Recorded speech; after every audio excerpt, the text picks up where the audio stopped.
السلام علیکم. آج بروز ہفتہ 13 جنوری. RFI بلیٹن کے ساتھ میں ہوں نارین چودھری. سب سے پہلے headlines. Aerospace science and technology park قومی اور اسٹریٹجک اہمیت کا منصوبہ ہے. آرمی چیف کا national aerospace and technology park کے دوسرے مرحلے کی افتتاحی تقریب سے خطاب.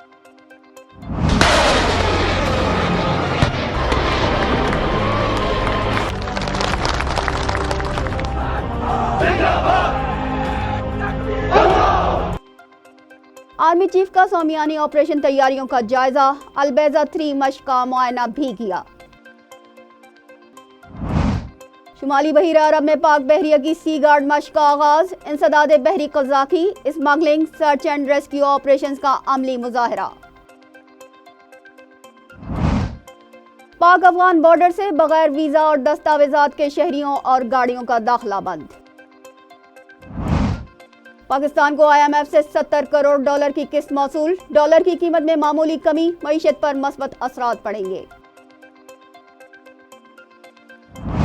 شمالی وزیرستان میں پاک فوج کے آپریشن سے 2 دہشت گرد ہلاک. امریکہ اور برطانیہ کے 73 فضائی حملے. امریکی فوج نے یمن میں دوسرے حملے کی تصدیق کر دی. حوثیوں نے امریکی جہاز مار گرایا. غزہ میں نہتے شہریوں پر بمباری میں تیزی آ گئی. پے در پہ حملوں میں مزید 151 افراد شہید، متعدد زخمی. پاکستان کی شکست کا تسلسل جاری. نیوزی لینڈ نے پاکستان کو پہلے T20 میچ میں 46 رن سے شکست دے دی.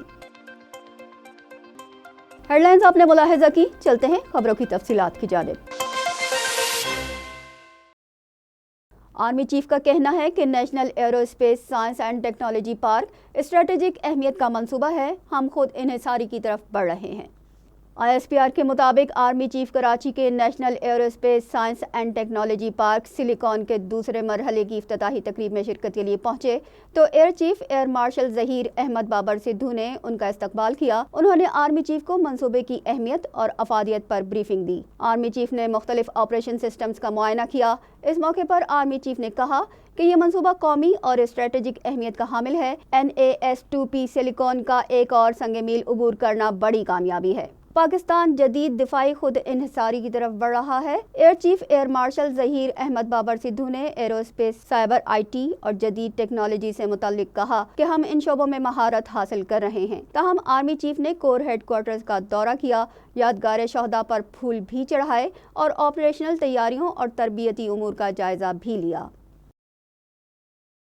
سومیانی میں البیضہ 3 2024 مشق شروع ہو گئی. Army chief general Asim Munir نے مختلف ایرو ڈیفنس ویپن سسٹم کی فائرنگ کا مشاہدہ کیا.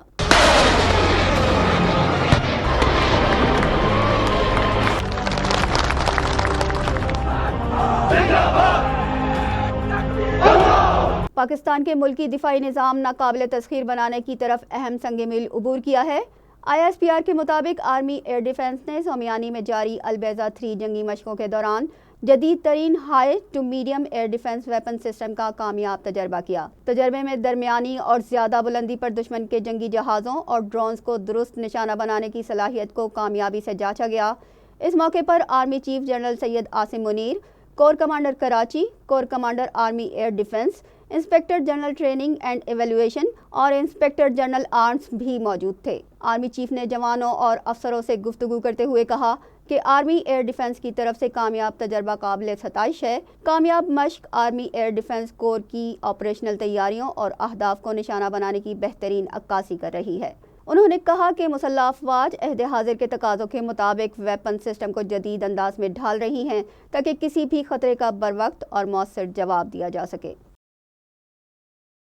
جوائنٹ میری ٹائم انفارمیشن کوارڈینیشن کے زیر انتظام پاک بحریہ کی پہلی سی گارڈ 2024 کا انعقاد بحیرہ عرب میں کیا گیا. گہرے سمندر میں مختلف مشقیں کی جا رہی ہیں. ترجمان پاک بحریہ کی جانب سے جاری پریس ریلیز کے مطابق پاک بحریہ کے جوائنٹ میری time information and coordination centre کو مزید مستحکم بنانے کے لیے پہلی بار منعقد کی گئی ہیں. یہ مشقیں 12 جنوری سے 18 جنوری تک جاری رہیں گی. مشقوں کے دوران کھلے سمندر میں پاک بحریہ کے بحری جہاز، ہیلی کاپٹرز اور اسپیڈ بوٹس نے حصہ لیا. مشق کے دوران سمندر میں موجود منشیات اور ممنوع اشیاء سے لدی مشتبہ بوٹس، ہائی جیک کیا ہوا بحری جہاز اور سمندر میں گرے ماہی گیر کو بچانے کا عملی مظاہرہ بھی پیش کیا گیا. مشق کا بنیادی مقصد JMICC کے پلیٹ فارم سے تمام اسٹیک ہولڈرز کے ساتھ رابطے کو فعال اور کوارڈینیشن کو بہتر بنانا ہے۔ پاک افغان طورخم سرحد پر کارگو گاڑیوں کے افغان ڈرائیورز کے لیے پاسپورٹ کی شرط پر عمل درآمد کا آغاز ہو گیا۔ پاسپورٹ نہ رکھنے والے ڈرائیورز کو پاکستان میں داخل ہونے سے روک دیا گیا ہے۔ افغانستان سے پاکستان آنے والے سینکڑوں کارگو گاڑیاں طورخم بارڈر پر پھنس گئیں۔ افغان حکام نے بھی جواب میں پاکستانی کارگو گاڑیوں کو افغانستان میں داخل ہونے سے روک دیا ہے۔ کسٹم حکام کا کہنا ہے کہ طورخم سرحدی گزرگاہ پر دونوں جانب تجارتی سرگرمیاں معطل ہیں۔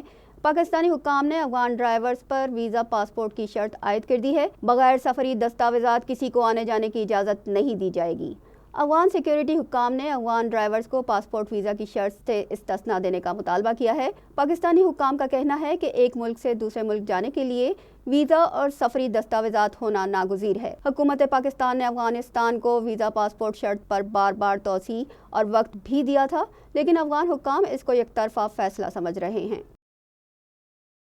IMF نے پاکستان کے لیے $70 کروڑ کی قسط جاری کرنے کی منظوری دے دی ہے۔ IMF کے ایگزیکٹو بورڈ کا اجلاس واشنگٹن میں ہوا، جس میں پاکستان کو قرض کی اگلی قسط جاری کرنے کا فیصلہ ہوا۔ وفاقی وزارت خزانہ کی جانب سے جاری اعلامیے میں تصدیق کی گئی ہے کہ IMF ایگزیکٹو بورڈ نے پاکستان کے لیے $70 کروڑ جاری کرنے کی منظوری دے دی ہے۔ پاکستان کو اسٹینڈ بائی معاہدے کے تحت $1.90 کروڑ جاری ہو چکے ہیں۔ IMF ایگزیکٹو بورڈ نے پاکستان کو $70 کروڑ فوری جاری کرنے کی منظوری دے دی ہے۔ شمالی وزیرستان میں پاک فوج کے آپریشن میں 2 دہشت گرد ہلاک ہو گئے۔ ISPR کے مطابق شمالی وزیرستان میں دہشت گردوں کی موجودگی کی اطلاع پر پاک فوج نے کارروائی کی، جس میں عبداللہ قادری اور خالد عرف جانان ٹارگٹ کلرز مارے گئے۔ دونوں شرپسند دہشت گردی کی متعدد وارداتوں میں ملوث رہے ہیں۔ پاک فوج شمالی وزیرستان سمیت ملک کے تمام علاقوں سے دہشت گردی کا ناسور ختم کرنے کے لیے پرعزم ہے۔ یہاں وقت ہوا ہے بریک کا۔ بریک کے بعد دوبارہ حاضر ہوتے ہیں۔